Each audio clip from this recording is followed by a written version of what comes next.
எங்காவது ஒரு நிகழ்ச்சி நடக்கிறது சட்டம் ஒழுங்கு கட்டுறதுன்னு இல்லை. சட்டம் அவர் ஒரு போலீஸாக இருந்தவர். ஒரு சட்டம் ஒழுங்குக்கும் ஒரு நிகழ்வுக்கும் வித்தியாசம் இருக்குது. அதனால் அது எங்கேயாச்சும் ஒரு இடத்துல நடக்கிற சம்பவத்தை வச்சுக்கிட்டு சட்டம் ஒழுங்கு சொல்லக்கூடாது. சட்டம் ஒழுங்குங்கிறது மொத்தத்தில் மக்களை கட்டுப்படுத்த முடியாமல் ஏதாச்சும் பிரச்சனைகள் ஆகி அந்த மாதிரி போகிறது தான் சட்டம் ஒழுங்கு.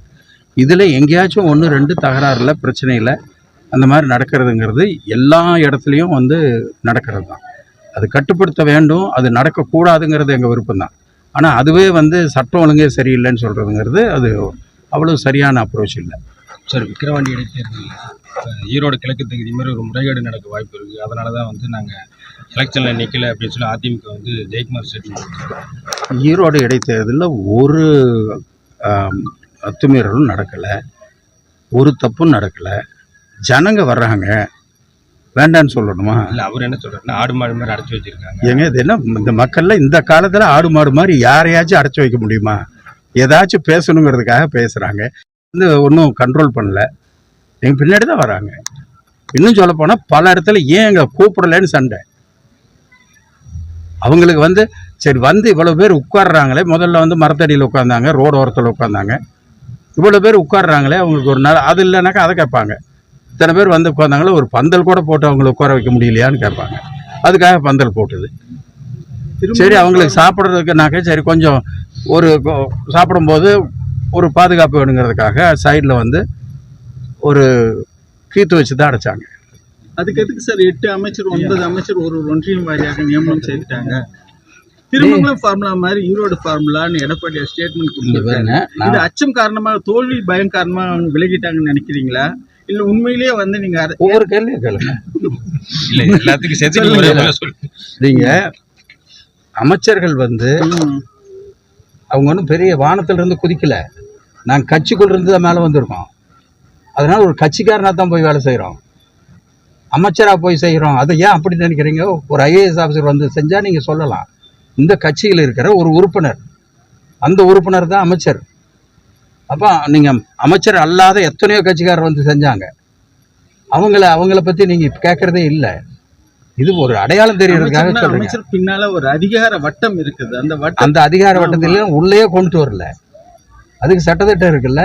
எந்த அதிகாரியாவது நாங்கள் இப்போ எலெக்ஷன் அறிவிச்சு ரிசல்ட் வரலும் எங்கள் வண்டி கூட நாங்கள் தொடலை.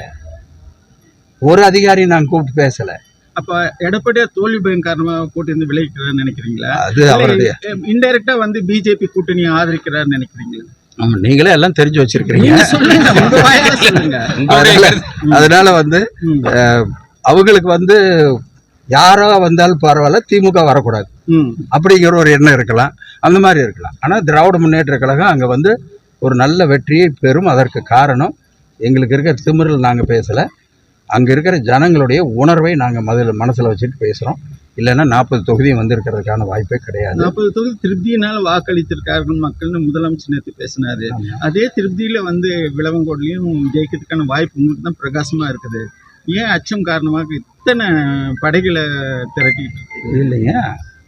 அச்சம் இல்லைங்க, அதெல்லாம் செய்ய வேண்டிய ஒரு கடமை. எப்படி செய்யணுங்கிறது, ஊருக்கு போகும்போது பையில நீங்க துணியெல்லாம் எடுத்து வைக்கிறீங்க, 4 தரம் பாக்குறீங்களா இல்லையா? அது மாதிரிதான் இது. அதனால இது ஒரு கடமை. நாங்க ஒரு தேர்தலை சந்திக்க போகும்போது அங்க இருக்கிற ஜனங்களுக்கு என்ன பிரச்சனை என்ன இதெல்லாம் பார்க்க வேண்டியது எங்களுடைய வேலை. அதனால அது நீங்க அப்படி எடுத்துக்கூடும். 162 நாட்கள்ல கடந்த 162 நாட்கள்ல 462 கொலை தமிழகத்தில் மிக உச்சபட்சமான கொலைகள் அதிகமாயிடுச்சு. கஞ்சா போட்டுட்டு அதுக்காக கூலிப்படைகள் சுத்திக்கிட்டு இருக்குது அப்படின்னு அண்ணாமலை சொல்றாரு. இல்ல, அது அவர் அண்ணாமலை அந்த கணக்கு சொல்றாரு. அந்த கணக்கு தவறான கணக்கு. அது மட்டும் இல்லை, ஏற்கனவே நான் சொன்னேன், 1-2 சம்பவம் அப்படி நடந்தால் அதுக்காக மொத்த சட்டத்திட்டமும் சரியில்லைன்னு சொல்லுவது நியாயம் இல்லை.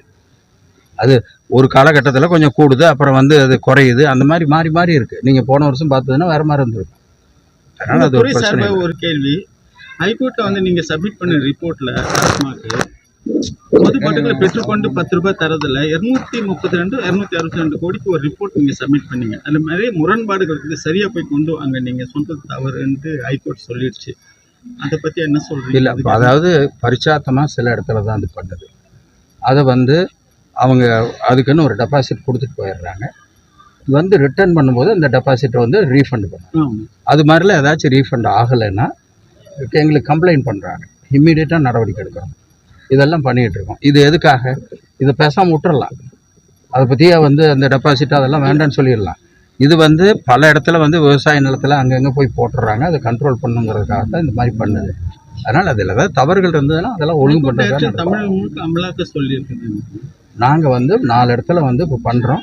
அதுக்கு பின்னாடி எல்லா இடத்துலையும் பண்ணுறது தான் பிளான்.